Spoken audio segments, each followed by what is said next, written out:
This Monday.com ad was created by a team of people and AI agents. Reese, our content agent, wrote the copy based on our best practices, like mentioning Monday.com 3 times. That was the second. Johnny, our coordination agent, built the timeline and kept everyone aligned. Olivia, our human creative director, stayed in the loop. Because agents are great, but they don't always know when a joke lands. She had one note: tell listeners it only takes minutes to build an agent. So, minutes. Create your own AI agent today on Monday.com.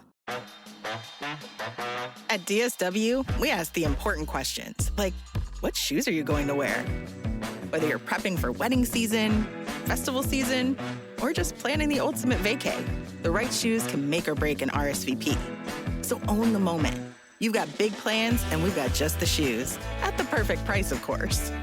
Get ready to get ready with Designer Shoe Warehouse. Head to your DSW store or dsw.com today, and let us surprise you.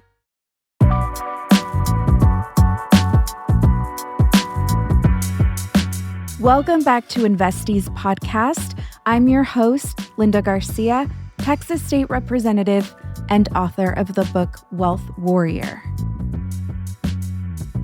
This week on Investies podcast, we are going to talk about the 2 stories that are unfolding within the AI sector. Is this an AI boom or is this an AI reality check? There's so much volatility in the market, and we're going to take a look at history to inform us of what could be potentially taking place today.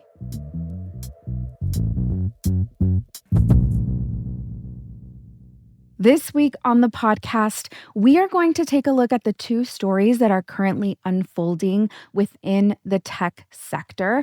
We have some stocks that are soaring while others are dropping, most especially right now during earnings season. Is this an AI boom or is this an AI reality check? But before we get into that, let's take a look at what happened last week in the market. Last week, we did have a negative week in the market, although I have to say that the S&P 500 was really flat. It, however, by technical definition, still closed down for the week at 0.6%. I think a flat week for the S&P 500, given a lot of the volatility due to the threats from Trump on the war in Iran, is a pretty steady week, only down 0.6%. The NASDAQ was down, however, 2.1%. It dropped about 544 points for the week. That is a relatively steep drop. We're going to get into the details of this drop here on today's episode. I just have to say that it was really hard to not open up with the Dow numbers. It took me several episodes, but I think I am finally, I know I am finally in the place where I will no longer give you updates on some BS index that doesn't count for anything and people just use it to conflate stories in the market. That's it. We are going to be progressive on this podcast, and we are just going to stop mentioning the Dow because the story it tells is irrelevant. Okay. The headlines that really drove last week's market were, of course, the conflicts in the Middle East. Trump was firing off on his social channels on the threats and the things he was going to do. And I have to say that while we are accustomed to market manipulation from Trump, I do feel like he was a little extra this past week, and it makes me wonder if that has anything to do with his new paywall platform where you can be the first to find out what he's going to say before he says it so that you can trade the market. Last week, we had oil increase to $90 a barrel. This is the highest we've seen it since mid-June. So it definitely was a concern, and we did start to see some parallels again with how the stock market is moving based on oil prices. On Friday, oil prices did drop and we did see the market move accordingly. It began to increase. During the intraday, we did see a relatively nice uptick for the S&P 500. However, towards the end of the day, it did start to drop. Still up for Friday, but still down for the week overall, which I think is really starting to show a story of the S&P tapping into what is taking place with the conflict in Iran.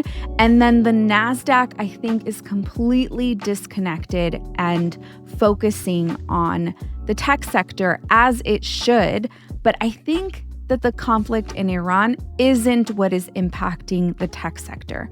It is CapEx. And so we're seeing the S&P reflect Iran while the NASDAQ is reflecting AI. This is worth highlighting because typically when a narrative impacts the S&P 500, that has the power to drag the entire market down. But we're not seeing that, at least not from my perspective. Take that with a grain of salt. I haven't heard anybody talking about this narrative, but it almost feels like these two indexes are like, hey, I'll take what's happening in Iran and you take what's happening in AI, which again makes sense because NASDAQ is a tech index. But again, typically what impacts the S&P 500 is a macro story and it will impact the entire market, all stocks across the board. For a look ahead this week, we can expect for the Fed to give us a decision on Wednesday on interest rates, whether interest rates are going to stay the same or increase. There is a lot of chatter on the potential of interest rates increasing. That would be crazy. That would actually really surprise me. And props to Warsh if he actually does that. We'll see what happens. There is a lot of chatter around it, so there does seem to be a little bit of fear of him potentially increasing interest rates. But for the most part, it is widely expected that he will hold rates, which is also what I am expecting. We are, of course, facing higher inflation overall, but if you remember in this last report, it did start cooling. However, those numbers are already stale because we are actively back in war. And of course, we have oil prices coming up. So it's going to be interesting to see what he actually decides. And then, of course, what will be highly anticipated is the tone of his decisions as people try to see if he is feeling hawkish or any signals that will tell us the decision that he may make in the future. Hey, it's Ryan Reynolds here from Mint Mobile. Now, I was looking for fun ways to tell you that Mint's offer of unlimited premium wireless for $15 a month is back. So I thought it would be fun if we made $15 bills. But it turns out that's very illegal. So there goes my big idea for the commercial. Give it a try at mintmobile.com/switch. Upfront payment of $45 for 3 months, $90 for 6 months, or $180 for 12-month plan required. $15 per month equivalent. Taxes and fees extra. Initial plan term only. Greater than 50 gigabytes may slow when network is busy. See terms. In 1848, gold is found at Sutter's Mill in Northern California. Word spreads, and over 300,000 people head west to start digging. This is where the phrase gold rush comes from. San Francisco shopkeeper Samuel Brennan hears about the gold, and he decides that he is not going to dig. Instead, he quietly buys up every pick, every shovel, and every pan that he could get his hands on. It's said that he ran through the streets waving a bottle of gold dust, shouting, "Gold! Gold on the American River." Brennan owned the only store between San Francisco and the gold fields, so the majority of the miners had to buy their tools from him. It's documented that he bought metal pans for 20 cents and resold those pans for anywhere from $8 to $16 each, depending on the demand for the day. Now, if we account for inflation, he purchased those metal pans for $8.60, and then he resold them for $345 to $690, depending on that demand. In his first 9 weeks, he netted $36,000. Adjusted for inflation, that's $1.5 million today in just 1 week by selling the supplies needed to dig for gold. At the peak of sales, his store took in anywhere from $2,000 to $5,000 a day. That's $86,000 to over $200,000 in 1 day on sales. By 1850, he was California's first millionaire. And he never once mined for gold himself. Not only was he benefiting from shovels and pans, but you have to remember that over 300,000 people came into the area to start digging for gold, and he was the only store. And law of supply and demand caused him to also increase prices for everything else he was selling at his store.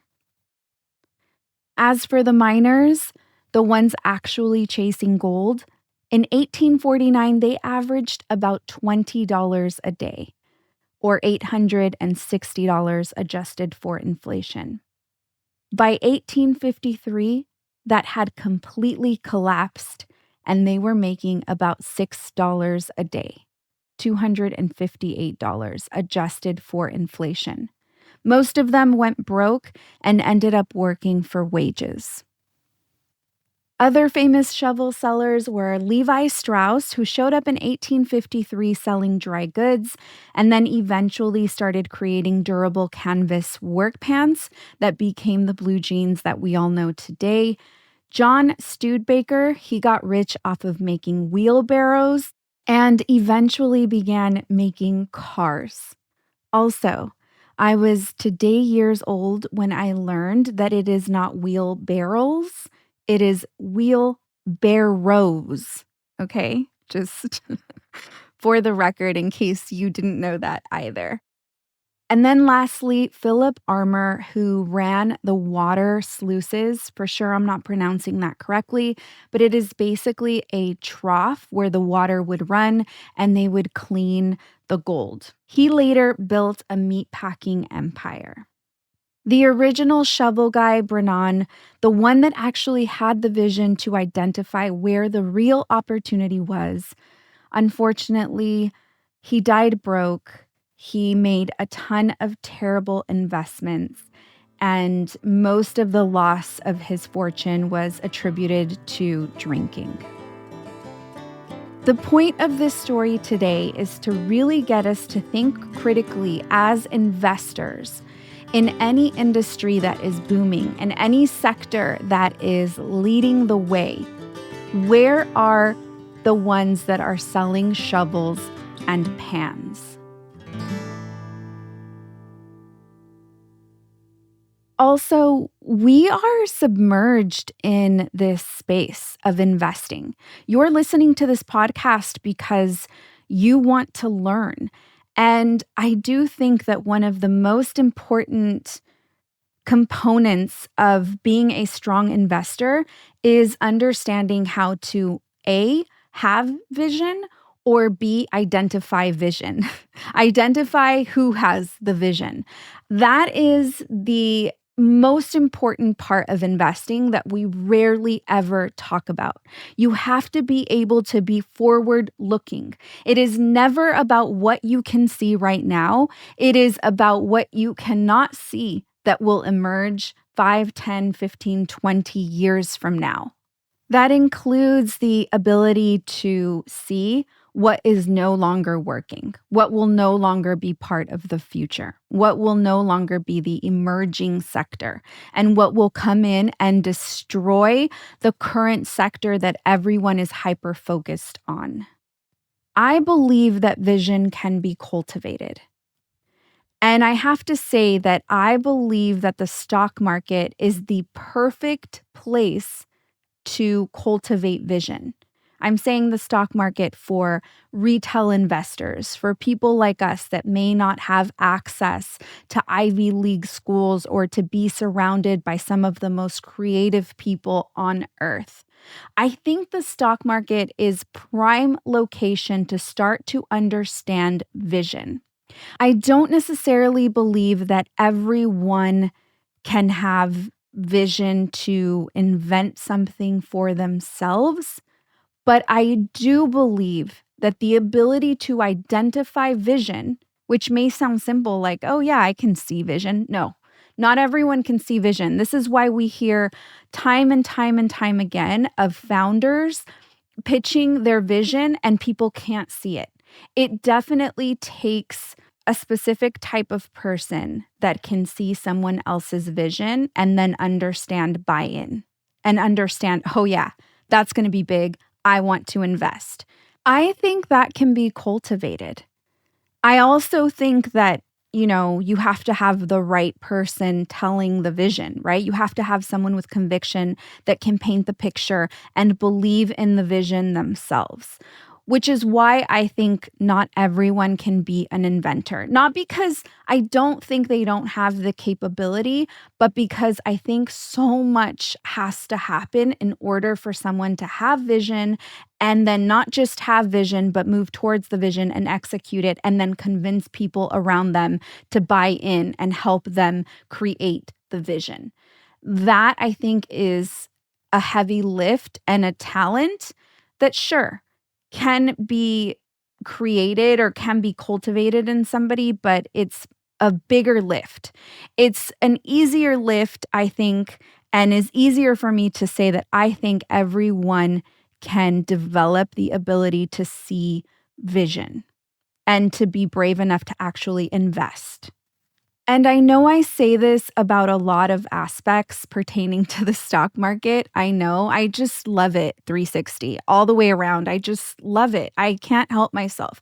But this is yet another reason, because you submerge yourself in someone else's vision, a vision that is so powerful that it is all consuming and impacts the entire world. And being submerged in the vision from an investor's perspective is not the same as being submerged in the vision from a consumer's perspective. Those are two completely different experiences and gives you a completely different POV. Even if you're not an investor in a publicly traded company, but you are an investor in other companies, you still get the benefit of having that point of view on the publicly traded company that you are not invested in, because your entire vision, your scope, your perspective is so much wider than someone that is just a consumer, which is why I preach so much for all of us to become investors, because anyone can have a brokerage account no matter where you live in the world. You may not be able to have an American brokerage account, but you can have a brokerage account native to your country and you will have access to publicly traded companies. And you can have the ability to listen to earnings calls, which are free to listen to. It's honestly the best place to go to business school if you cannot afford or have the resources to go to business school.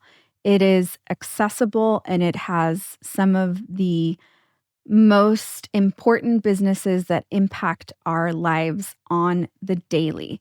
I am going off topic here. I need to get myself together. Let's focus. I'm trying to talk about the AI rush.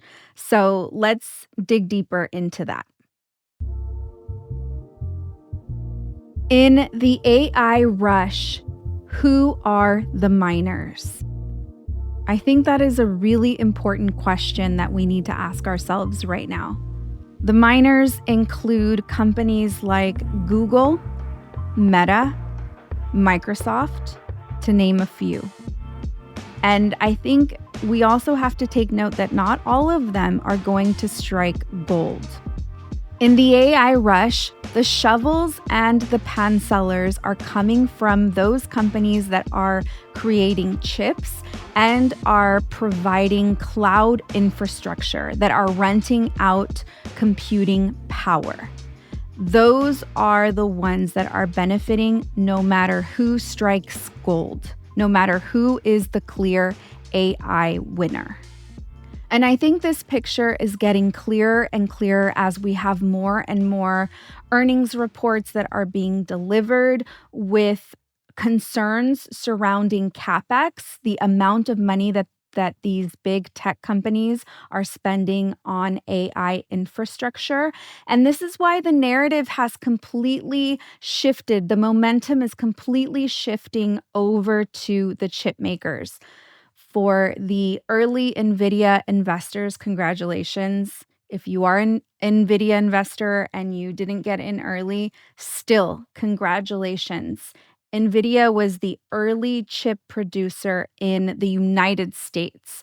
So one of the big ones. And I think that when you are first and when you are early, you are almost always the clear winner. It's not to say that NVIDIA doesn't need support from other manufacturers to start producing chips. I think that strengthens the NVIDIA story because it tells us how dependent all these companies are on the chips. They need the pans. We did have Google report last week, which is at the heart of this reality check. Again, there was no surprise that Google reported that they are going to spend more into the infrastructure of AI. This has been a consistent story for 2 years, so there's no surprise. But I think that investors still continue to get some sort of sticker shock when they hear how much they are dumping into AI. And the big question here is this going to be profitable? Google last week reported $119.8 billion in revenue versus what analysts were expecting at $116.9 billion. So they had a clear revenue beat. That's really great. They are up 25% from a year ago. Earnings per share didn't look as great as revenue did. Earnings per share came in at $2.85 versus the $2.89 that analysts were expecting. This was still a slight miss, but a miss nonetheless. The stock dropped almost 8% on the news. It was not great. And the biggest concern wasn't necessarily the miss on the earnings per share, it was the CapEx. Capital expenditures came in at a record of $44.9 billion in just one quarter. That is double the spend in the same quarter 1 year ago. Google also raised their full year 2026 CapEx plan to range between $195 billion to $205 billion. This is up from the range of $180 to $190 billion. And then it hinted that for 2027, they can expect for this expense to be even higher. Analysts and investors did not like this news at all. The stock came tumbling down, but what was the most surprising is that their free cash flow came in negative about $5.9 billion. For all of my OGs that have been with me and have taken Wealth Warrior, the course, in the course, I go through all of the financial documents that belong to Alphabet because they are the darling of financial reports. And this has completely destroyed their reputation as the darling. They are now negative $5.9 billion. Meanwhile, the chip company Supermicro jumped up 17% last week. Memory chips like Western Digital, Seagate, and Micron had over 12% pops. But of course, we are seeing a sell-off now. So this has been the ongoing volatility that the chip stocks have shown However, we do tend to see them driving the NASDAQ as an index. They're the ones sort of controlling. And we have seen them at times also impact the S&P 500. So that's been really interesting to watch, that it's all of these chip stocks that are currently driving the market. Coming up this week on Wednesday, July 29th, after the close, we have Microsoft and Meta reporting. And then on Thursday, we have Apple and Amazon reporting. It's going to be really interesting to see how they report on CapEx, if they are going to increase their annual spending. The market does not like it when you surprise them with any changes pertaining to how much money you think you are going to spend or how much money you think you are going to make. That's where we hit a beat and a miss. And then also on Wednesday, we do have the Fed's decision to see where they land on increasing or staying flat with interest rates. I'd like to invite you to listen to one of the companies that are reporting this week, even if you are not an investor, and listen to how they report both on earnings and revenue and what they say about their CapEx spending. If you've never listened to an earnings call before, this can feel a little intimidating, but it does get easier the more often you listen. It is really important. It's where you get to listen to the vision of the company and what they see coming up ahead.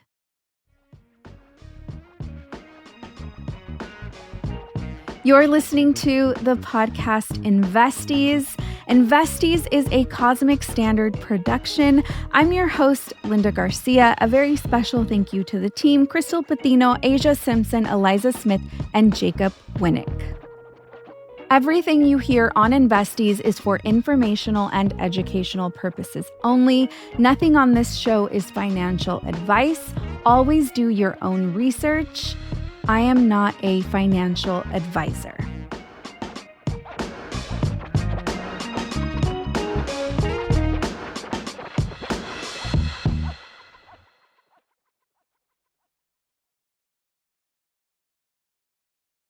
Insurance isn't one size fits all. That's why customers have enjoyed Progressive's Name Your Price tool for years now. With the Name Your Price tool, you tell them what you want to pay, and they'll show you options that fit your budget. So whether you're picking out your first policy or just looking for something that works better for you and your family, they make it easy to see your options. Visit Progressive.com. Find a rate that works for you with the Name Your Price tool. Progressive Casualty Insurance Company and Affiliates. Price and coverage match limited by state law.